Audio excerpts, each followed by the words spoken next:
All right, so what we're going to spend a minute going over is the CRM that I use, which is called GetBase. Let me log out here so you can see it. So this is what it looks like. Base. The website is getbase.com. So you come to it, looks like this. You can start it as a free trial. It's as little as $25 a month per user. The mobile app version of it is awesome as well. So I'm going to kind of go over how I organize my GetBase. First, you can see all of the activity that's going on here, all of my tasks for follow-ups. You can see I've got a few that I've actually followed up on, a couple more I need to follow up on. But you can come in and organize them by your leads. So here's all my different leads. And then you can sort them by all the different statuses, and I'll show you how to do that.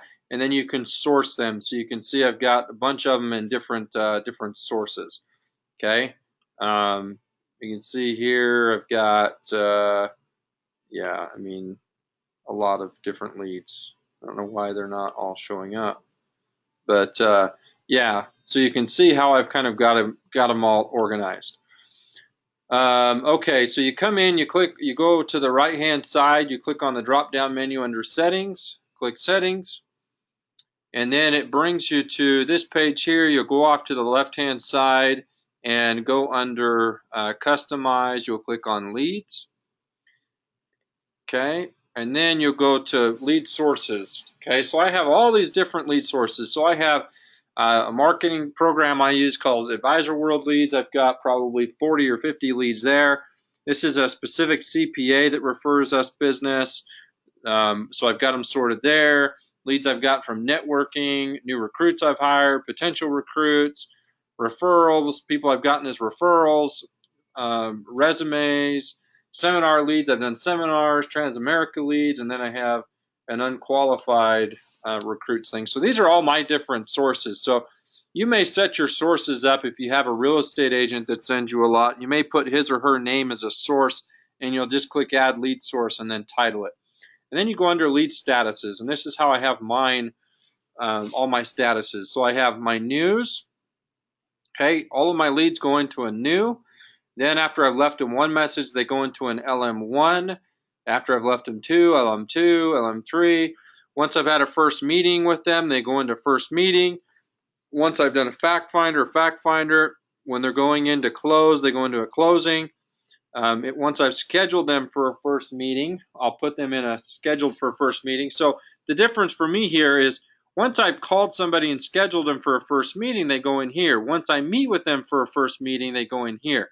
So if I pull up my scheduled for first meetings and I see there are 10 leads in there, I know these were all people that I had a voice-to-voice with. I set an appointment with, but they didn't show. For some reason, that first meeting didn't happen. Scheduled interview, that's for me for hiring. All the advisors I have that are getting licensed. And then they'll move once I've gone through, I've closed them, the policy is issued, they've done business, then they move into a client. If I have a potential referral, a good referral partner, they'll go into a potential business partners, and then active business partners. And an active business partner is somebody who's at least sent me one lead. I'll put them in that category.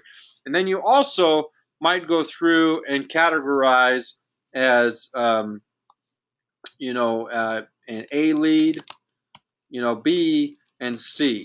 Okay, so that you can always be working your best leads first. Okay, your A leads, then your Bs, then your Cs. But this is how I have mine organized. Okay, so what I'll do is I'll come over here to one of my leads. Okay, you can see here. Let's go to my advisor world. So now let's go to my K&R tax, which is right here. So I have my K&R referrals. You can see I've got 65 of those. So this is a tax office that sent me probably in the last 120 days, maybe. They've sent me 65 people. So I really get a lot of business out of them. And so if I wanted to pull up one of those leads here, I pull up Rebecca Trzynski. You can see I did a fact finder on her. I just followed up with her. She must have 2 files here because I just pulled her file up the other day. So anyways, you can also send your emails out of here. So you can send your emails. It will keep all of the emails that you sent. You can just click right here. If you want to set it up to where it will dial out of here and keep track of your calls, you just click here, and you can set the phone numbers up. You go into your settings again. Want to say it's under, yeah, voice and text. Here we go. So you put in your mobile phone, okay, and it will transfer the call through to your mobile and record it right into your GetBase. It's pretty awesome. Oh, let me get back here. So if you come in here, like this Martin guy, so you can see, followed up with him recently. I had my wife, she met with him, and for her wedding that we're planning, and she set up a time to meet, which was pretty awesome. She ended up networking into him. So you can see the referral sources. K&R referral source have a first meeting that's been completed but never did a fact finder. Okay, so you can see you can move them through the different meetings. If I wanted to just pull up a certain category, I could do that. Okay. So anyways, you can see all of the different ones here. This Tony Casales. So left message, send him emails. I also sent him some bombs. You can see all of that here. Here's kind of what he wants, right? This is the referral I got from K&R Tax over at Seth Coombs. So anyways, that's the basics of how to set up your GetBase, and you can just keep them all organized by your leads. Anyways, hope that helps. And I don't know how you would stay in business if you don't stay organized.